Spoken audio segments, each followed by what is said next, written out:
Day 23. And today I want to talk about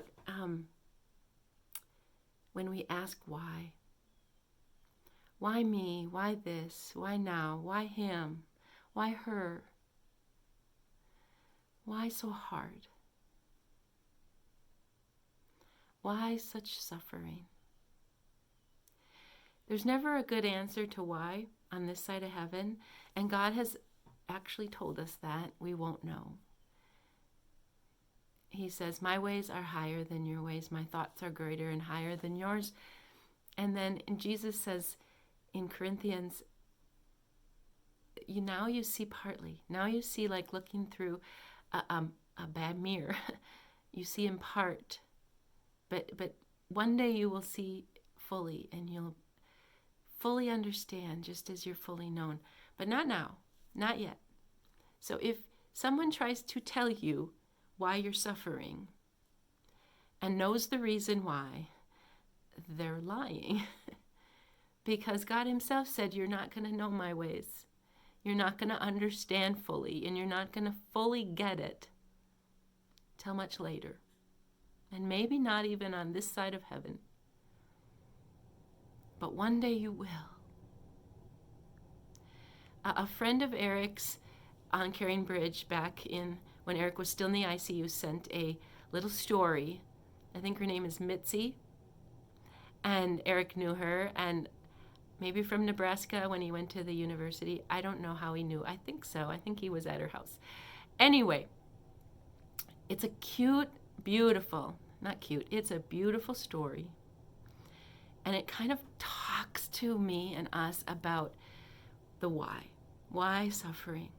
Not that it gives an answer, but it does give hope and assurance, and I think it just gives a bit of comfort. So I want to read that.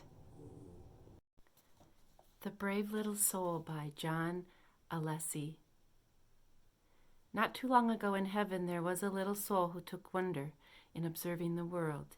He especially enjoyed the love he saw there and often expressed this joy with God. One day, however, the little soul was sad, for on this day he saw suffering in the world. He approached God and sadly asked, why do bad things happen? Why is there suffering in the world? God paused for a moment and replied, little soul, do not be sad, for the suffering you see unlocks the love in people's hearts. The little soul was confused. What do you mean? He asked. God replied, have you noticed the goodness and love that is offspring of that suffering? Look at how people come together, drop their differences, and show love and compassion for those who suffer. All their other motivations disappear, and they become motivated by love alone. The little soul began to understand and listened attentively as God continued. The suffering soul unlocks the love in people's hearts, much like the sun and the rain unlock the flower within the seed. I created everyone with endless love in their heart, but unfortunately most people keep it locked up and hardly share it with anyone. They are afraid to let their love shine freely because they are afraid of being hurt. But a suffering soul unlocks that love. I tell you this, it is the greatest miracle of all. Many souls have bravely chosen to go into the world and suffer, to unlock this love, to create this miracle for the good of all humanity. Just then the little soul got a wonderful idea and could hardly contain himself.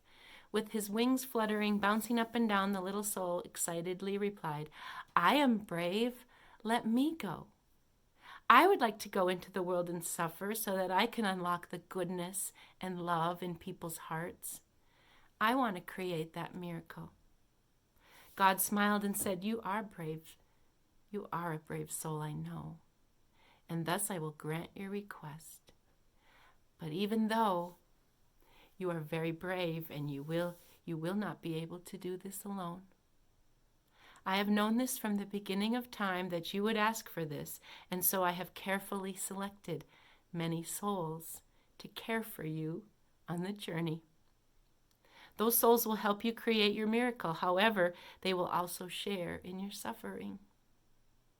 2 of these souls are most special and will care for you, help you, and suffer along with you, far beyond the others.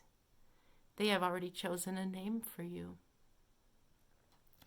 God and the little brave soul shared a smile and then embraced. In parting, God said, "Do not forget, little soul, that I will be with you always. Although you have agreed to bear the pain, you will do so through my strength. And if the time should come when you feel that you have suffered enough, just say the word, think the thought, and you will be healed." Thus at that moment, the brave little soul was born into the world, and through his suffering and God's strength, he unlocked the goodness and love in people's hearts. For so many people dropped their differences and came together to show their love. Priorities became properly aligned. People gave from their hearts. Those who were always too busy found time. Many began new spiritual journeys. Some regained lost faith. Many came back to God. Parents hugged their children tighter. Friends and family grew closer. Old friends got together and new friendships were made. Distant family reunited, and every family spent more time together. Everyone prayed. Peace and love reigned. Lives changed forever. It was good. The world was a better place. The miracle had happened. God was pleased. You shall not suffer in vain. He is with you. He will never leave you. He will never forsake you. And he will bring other people to walk alongside. He is a real and present help in time of trouble.